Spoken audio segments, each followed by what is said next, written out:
আতিকা সরে যাও। এই দেখো আমি 100 টাকা নোট পেয়েছি। এবারে তো আমি বিরিয়ানি খাবো। এই দেখো আমি 500 টাকা নোট পেয়েছি।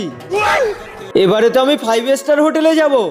আচ্ছা আতিকা, এই টাকাটা তুমি আমার জন্য পেয়েছো তো? হ্যাঁ, তুমি আমার ধাক্কা দিয়ে ফেলে দিয়েছো, তারপরে আমি এই টাকাটা পেয়েছি। তাহলে তো এই 500 টাকার নোটটা আমার নেওয়া দরকার। এই নাও 100 টাকার নোট। আর বেশি কথা বলে তোমার ঘুরতে নিয়ে যাবো না কোথাও। ঠিক আছে মামা, তুমি রেখে দাও 500 টাকার নোট। আমার কিউট বোন, চলো বাড়ি চলো।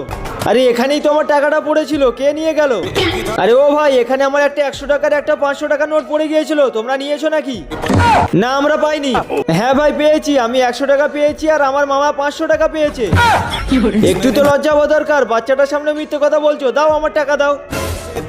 আরে বেটা, তোমার সততা আমার অনেক ভালো লেগেছে। এই নাও 100 টাকা, তুমি কিছু খেয়ে নেবে। আমার কিউট বোন জি। আরে দাঁড়া দাঁড়া দাঁড়া দাঁড়া।